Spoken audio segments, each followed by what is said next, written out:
They have a new parlour game in the Essex village of Retterdon, and no one plays it better than Peter Fearbold and his wife Frances.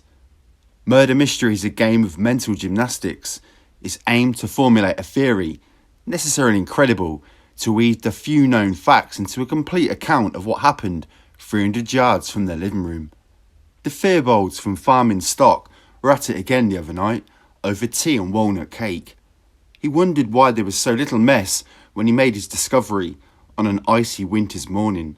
She was struggling to explain how they could have driven to the remote spot behind their White House farm during the evening rush hour, as police supposed, and why nobody had seen them as they waited for several minutes before completing their right turn in their Range Rover. Perhaps they were already dead, she suggested, returning to one of her favourite themes. There were 3 bodies, victims of a shotgun assassin, as they sat in the lane. Craig Rolfe, 26, was in the driver's seat. His boss, Tony Tucker, 38, friend to the stars, was his front seat passenger. And in the back was Tucker's friend. He was Pat Tate, 37, armed robber. It was a fearsome crime, except many locals thought good riddance to drug rubbish. They were drug dealers, but none were Mr. Big, even in Essex. They were speculating at the spanking new police station in South Woodland Ferris. It had a lovely new incident room as the officers moved out after investigating the death of teenager Leah Betts, who died after taking an ecstasy tablet bought at a Basildon nightclub. It seemed only right Ivan Dibley and his squad of 40 should move in. The station was officially opened 3 weeks after their murder inquiry got underway, the forum for a classic detective story. Some detectives believe the gunman was in the Range Rover with his victims. His 3-shot pump-action 12-bore shotgun, a little sawn-off perhaps, picked up at the murder spot as he clambered out, ostensibly to open a gate. Others think he stepped out of the shadows after the Range Rover's occupants were lured to Workhouse Lane, regular home to courting couples. Others still favour a hybrid. The gunman was indeed waiting, but the man who ordered the murders had hired a professional hitman and arrived with others in the back seat, a trusted colleague or friend. They died in under 2 seconds, and only one, Tate, seemed to know anything about it. How much, as almost everything in this case, is conjecture. A post-mortem examination highlighted a combination in the bloodstream of heroin, cocaine and cannabis, also steroids. He was, after all, an 18-stone bodybuilder. A room darkened as he entered it, one associate was to remark. They were, in the first few weeks, an array of flowers left at the scene, mysteriously dropped by unseen hands in the dead of night. One paid tribute to the man on the back seat who took 2 shots to the head and 1 in the stomach. A wonderful man, it read. Poison did this to you. Nearly 3 months on, there are no more posies. Ivan Dibley, one of 3 detective superintendents in Essex, was on a day off on 7th of December last year. He was breakfasting at home in Chelmsford when the call came, just before 8:30 a.m. He reacted calmly, going off quickly to the shops to do his early morning chores before taking over the investigation. He'd headed more than 25 murder investigations in the previous 5 years. It ranked that 2 remained unsolved, but 1995 had been a good year. He'd cleared up 10 murders in as many months. He'd never headed a triple inquiry before. It dawned on him that this, his biggest case, was to be his last. He was retiring at the end of April after 32 years in the force. Only 30 minutes had elapsed since Ken Jiggins, 47, arrived at Peter Fearbold's door, ready to help his friend feed the 800 pheasants kept in the fields at the 130-acre farm. Fearbold ran a shooting range, and the birds had to be fed twice a day. Jiggins was a bricklayer, and the frost was too severe to work that day. They skipped tea, and Fearbold started up the Land Rover, scraping thick ice from its windows. It had begun snowing about 4 p.m. the previous day and continued into the early hours when frost had set in. They drove across the field, maybe 300 yards, and then turned left into Workhouse Lane. There, in front of a locked gate leading to the angler's cart pond and the shooting area, was a metallic blue Range Rover. Its windows, despite the ice, were clear, and the pair could see 2 men in the front seats. They looked asleep, and Jiggins jumped out to ask them to move aside. Fearbold was wondering if they were poachers when Jiggins, who had tapped the driver's window, shouted out, "There are 2 dead men here!" He used his mobile phone to alert the police, while Theobald went to check. As well as the 2 men in the front, he saw another man dead in the back, slumped across the seat. He looked more closely at the driver, still with his hands on the steering wheel, and he later learned his foot on the brake. There was a round 2-inch entry wound behind his ear, exiting out of his mouth. Familiar with firearms, Theobald was astonished to learn the men had been slain by shotgun and that each had wounds to the head. There was some blood seeping from the Range Rover, but nothing like the mess he would have expected. His favourite murder mystery scenario was a posit, a killer in the back seat shooting the men in the front from 6 inches with a rifle pointing down. But that left his fellow players wondering what his backseat companion was doing after the shots were fired.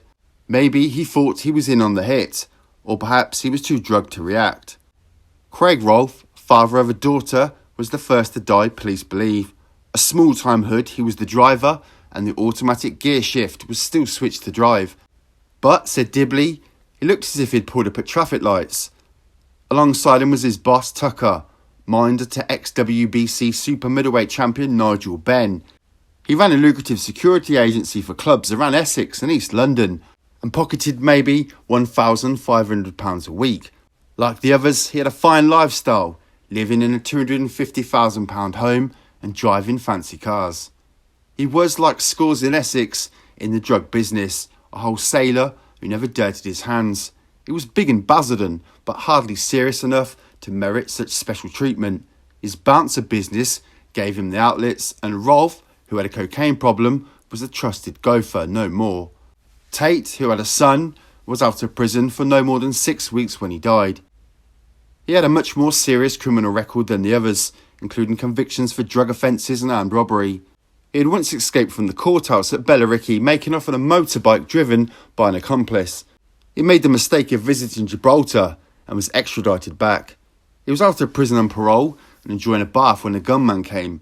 He threw a brick through the window and, as Tate reacted, fired once, hit Tate in the arm, and he was taken to hospital. Staff discovered his secret stash of drugs and his handgun beneath his pillow. Tate's licence was revoked and he was returned to prison. Tucker, a friend, looked after his second-hand car business. One man questioned over the attack was Steve Nipper Ellis. He raced off to a new identity in the West Country in apparent fear of reprisal and took to wearing body armour. He popped up a few days after the triple murder with a suspiciously graphic account of how they died. The trio had been given a choice, death by a single shot or through hacking bit by bit. Tucker and Tate had messed their trousers. Great tale, little of it true. When Tate had come out of prison, Tucker wanted to give him a place in his drugs operation, more of a franchise operation than an independent outfit. But even as his mother admits, Tate was a liability. Tucker and Rolfe were hardly adverse to beating up those who crossed them, but Tate, a violent man driven crazy by drugs, was out of control. The night before he died, he telephoned the London pizza company at Basildon. He told Roger Ryle, 21, the manager, he wanted a specially made pizza with 4 different toppings on each quarter. Ryle was busy and he was annoyed at the caller's attitude. He hung up. Tate was there within minutes. He picked up the till, smashed it against the wall. He punched Ryle and smashed his head into a glass plate on the sink. Ryle, like others crossed by the trio, declined to press charges. After the murders, the rumours flew. One suggestion was that they were trying to muscle in on someone else's patch. Another had them heavily in debt. And a third indicated they'd been double-crossed after hiring a £20,000 hitman to take out a rival drug dealer. There was one claim that it was a revenge attack for Leah Betts' death, with Tucker probably the ultimate dealer. And another, which made Dibley chuckle, there are members of the public who even think the police did it. Bollocks. None of the dead men's families are talking. They have a good idea, but they are afraid. Dibley, with a team of 15 detectives, says the public aren't too happy either about so much time being spent on such lowlife. But my job isn't to moralise. The killers have to be caught. There has been no tit for tat yet, but it has surprised me a little. But some intelligence indicates the families are keen to give us a chance to sort it out. There is no concrete evidence to say whether the killer travelled in the 7-year-old Range Rover bought on finance 2 weeks earlier or appeared at the scene. nor is it certain whether he had an accomplice or a getaway car, nor whether he was a professional hitman. But Dibley has a best guess scenario. He knows the three men were planning to go for a meal that night with girlfriends to a Basildon restaurant. The booking was for 8:30 p.m. A telephone call came in the late afternoon. Both Tucker and Tate were still holding their mobile phones when they died, but Dibley believes the call came in on one of the public phones the trio used to circumvent itemised bills. It was someone they trusted, summoning them to a meeting. They didn't think they would be there long. He has no idea why Workhouse Lane was the meeting place, or whether it was familiar to them. Although quiet, it was far from deserted. But there is a pond nearby, and often drug smugglers hide stashes underwater. None of the three men were armed when discovered, not even Tate, who went almost everywhere with a gun. Dibley believes it's unlikely guns were taken from them, so they trusted whoever was behind the killings. The gunmen didn't pick up the 8 spent cartridges. It was dark, and it would have taken too long. He fired off 3 shots quickly, killing Rolfe, then Tucker. They would have known nothing. Tate might have reacted, and the first shot to hit him was probably the one through his abdomen. The gunman reloaded twice. Each was hit twice in the head, although probably already dead. Tate took an extra shot. The fact that he reloaded twice when his victims were already dead means it was done in an act of vengeance, says Dibley. The motive was Tate, increasingly out of control. Tucker had tried to give him a place in his drugs hierarchy.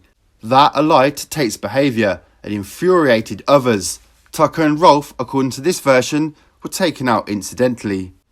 But police in Essex will shortly reopen their investigation into the death of Kevin Whitaker, 28, who died after an apparent drug overdose in November 1994. He was a drug courier, an associate of Rolfe's. His parents and Tate's mother believed he was murdered over a drug debt. His killers, Tucker and Rolfe. Tate's mother, Marie, said her son had told her about it when she visited him in hospital after he was shot. Whitaker, whose parents were horrified to discover his links with drugs, disappeared from their home on November the 17th, 1994. He'd brought round his 6-month-old son, but he'd gone out when Rolfe called him for the umpteenth time. Almost 30 hours later, police arrived on a Basildon doorstep of Bert and Joan Whitaker to tell them their son had been found dumped by the roadside. That Whitaker had died from a drug overdose there was no doubt. Police, seeing needle marks over his right arm, assumed at first he was an addict. They believed his death must be suicide, and other drug users had moved his body, terrified the police might prosecute them for drug offences. There was an inquest at Chelmsford. Rolfe, called to give evidence, at first denied knowing Whitaker, then admitted he'd called him when confronted with itemised phone bills. "We realised there was more to our son's death," said Joan Whitaker, 64. And then Mrs. Tate, after the deaths, claimed Tucker and Rolfe had injected Whitaker in the groin with a paralysing drug, often used on horses, known as Special K. The victim is powerless but conscious.